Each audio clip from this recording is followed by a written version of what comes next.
नमस्कार बंधुरा आज के शेयर करब निरामिष सब्जी भापा रेसिपि। खेते दुर्दान्त स्वादेर हय, एकदिन बानाले रोज बानाबेन। भात रुटी परोटा सबकिछुर संगे खेते लागबे असाधारण। तो चलुन देखे नेওয়া যাক आजकेर এই निरामिष सब्जी भापा रेसिपि। तो सबार प्रथमे এই भापा तैरी करार जन्य आमरा एखाने एकटा मशला रेडी करे नेब। तो एकटा ब्लेंडारे निये निচ্ছি 1 চামচ कालो सर्षे, एर संगे जोग करे दिচ্ছি 1 চামচ हलुद सर्षे और जोग करे दिচ্ছি 2 চামচ पोस्त। पोस्तेर परिमाणटा किन्तु एकटू बेशी लागबे एखाने। और जोग करे दिচ্ছি 5टा गोटा काजू बादाम। तबे आपनारा चाइले काजू बादामेर परिबर्ते एखाने चीना बादामेर व्यवहारও करते पारेन। और संगे जोग करे दिচ্ছি 2টো काँचा लंका। तबे এই কাঁচা লঙ্কা কিন্তু আমরা পরেও যোগ করব, তো সেই বুঝে এখানে কাঁচা লঙ্কাটা যোগ করে নিতে হবে। অল্প একটু জল দিয়ে একটা পেস্ট রেডি করে নিতে হবে। আর পেস্টটা আমি একেবারেই টিফিন বাটিতেই ঢেলে নিচ্ছি। ব্লেন্ডারে যে মশলাটা লেগেছিল সামান্য একটু জল দিয়ে সেটা ধুয়েও এর মধ্যে দিয়ে দিলাম। আর সঙ্গে যোগ করে দিচ্ছি 1 কাপ মতো জল। এখানে কিন্তু আর জলের দরকার পড়বে না, এই জলেই কিন্তু ভাপাটা তৈরি হয়ে যাবে। এবার কিছু আমরা মশলা যোগ করে নেব। পরিমাণ মতো দিয়ে দিচ্ছি এখানে লবণ, আর দিয়ে দিচ্ছি 1/2 চামচ মতো হলুদ গুঁড়ো, আর কালারের জন্য 1 চিমটি দিচ্ছি এখানে কাশ্মীরি লাল লঙ্কার গুঁড়ো। আপনারা চাইলে এটাকে স্কিপও করতে পারেন। আর টেস্টটাকে ব্যালেন্স করার জন্য 1/2 চামচ যোগ করে দিচ্ছি চিনি, আর 1 চামচ দিচ্ছি এখানে কাঁচা সর্ষের তেল। আর একটা টমেটোর অর্ধেকটা টমেটো একটু লম্বা লম্বা স্লাইস করে কেটে রেখেছিলাম সেটা যোগ করে দিচ্ছি। এবার সমস্ত উপকরণ খুব ভালোভাবে মিশিয়ে নিয়ে 10 মিনিটের মতো আমরা রেস্টে রেখে দেব। তাহলে এই যে সর্ষের অতিরিক্ত ঝাঁজ সেটা কিন্তু অনেকটাই কমে যাবে। তো এটা রেস্টে থাকুক। আর এখানে দেখুন আমি ভাপা তৈরি করার জন্য নিয়েছি 300 গ্রাম পটল।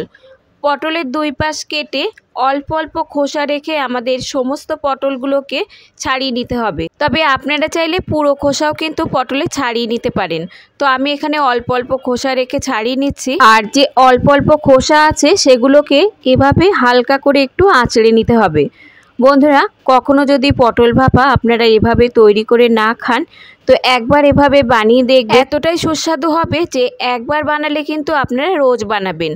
তো সমস্ত পটলের খোসা এভাবে হালকা করে আঁচড়ে নিয়ে খুব ভালো করে ধুয়ে নিতে হবে। ধুয়ে নেওয়া পটলগুলো এবার মাঝ বরাবর কাট লাগিয়ে আমাদের 2 ভাগে ভাগ করে নিতে হবে।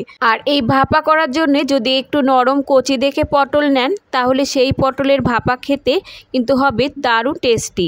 তো সমস্ত পটল 2 ভাগে কেটে নিয়ে সামান্য একটু লবণ দিয়ে দিচ্ছি, আর সামান্য একটু হলুদ দিয়ে লবণ আর হলুদ পটলের সঙ্গে খুব ভালো করে মাখিয়ে নিতে হবে। লবণ আর হলুদ পটলের গায়ে খুব ভালো করে মাখিয়ে নিয়ে এবার এগুলোকে আমাদের ভেজে নিতে হবে। একটা কড়াইতে নিয়ে নিচ্ছি এখানে 1 চামচ মতো সর্ষের তেল। আর এই পটলগুলো কিন্তু একদম ভেজে নরম করে সেদ্ধ করে ফেলা যাবে না, হাই ফ্লেমে দিয়ে মাত্র 1 মিনিটের মতো ভেজে নিতে হবে এপিট ওপিট করে।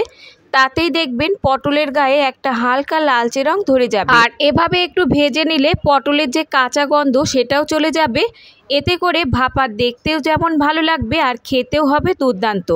তো দেখুন 1 মিনিট মতো ভাজার পর পটলের গায়ে হালকা একটা লালচে রং ধরে গেছে। এর থেকে কিন্তু আর ভাজার দরকার নেই। এর থেকে বেশি ভেজে পটল নরম করলে সেই ভাজা পটল দিয়ে ভাপা করলে খেতে কিন্তু ভালো লাগবে না। তো এবার ভাজা পটলগুলোকে তুলে নিচ্ছি।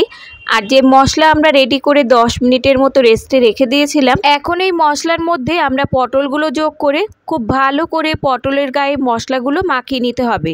আর যে অর্ধেকটা টমেটো ছিল একদম পাতলা পাতলা স্লাইস করে আমি কেটে রেখেছিলাম সেটা উপর দিয়ে এভাবে দিয়ে দিচ্ছি। এতে ভাপাটা দেখতেও যেমন ভালো লাগবে আর খেতেও লাগবে দুর্দান্ত। আর দিয়ে দিচ্ছি 3 থেকে 4টে কাঁচা পাকা লঙ্কা। এতে ভাপাটা একটু ঝাল ঝাল হবে আর ফ্লেভারও হবে দুর্দান্ত। তবে যারা বেশি ঝাল খেতে পছন্দ করেন না তারা লঙ্কাগুলোকে গোটা দিয়ে দেবেন।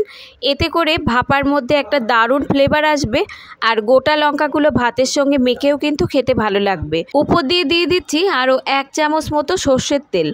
এই সর্ষের তেলটা কিন্তু আমরা মশলার সঙ্গে মিশিয়ে দেব না, উপর দিয়ে এভাবে অল্প একটু সর্ষের তেল ছড়িয়ে দিলে ভাপা খেতে হবে অত্যন্ত সুস্বাদু। টিফিন বাটি ঢাকনা লাগিয়ে এবার আমরা জলে ভাপিয়ে নেব অন্তত 10 মিনিটের মতো। অন্যদিকে দেখুন একটা কড়াইতে আমি বেশ খানিকটা জল বসিয়েছিলাম, মাঝখানে একটা স্ট্যান্ড বসিয়ে তার উপরে টিফিন বাটি রেখে এবার ঢাকা চাপা দিয়ে আমাদের 10 মিনিটের মতো ভাপিয়ে নিতে হবে।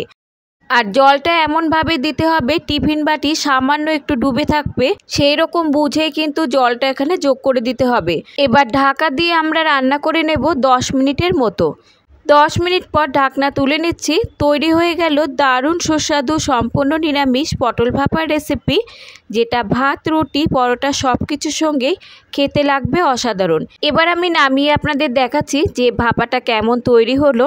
দেখতেই পাচ্ছেন বন্ধুরা, দেখতে যেমন সুন্দর লাগছে, খেতে লাগবে অসাধারণ। কখনো এভাবে না তৈরি করে থাকলে একবার বাড়িতে ট্রাই করে দেখবেন। একবার বানালে কিন্তু আপনারা রোজ বানাবেন। আর পটলও কিন্তু খুব ভালোভাবে এখানে সেদ্ধ হয়ে গেছে।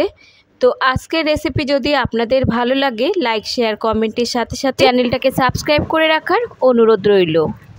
আজ তাহলে এই পর্যন্ত বন্ধুরা, দেখা হবে অন্য কোনো রেসিপির সঙ্গে। ততক্ষণ সুস্থ থাকবেন, ভালো থাকবেন।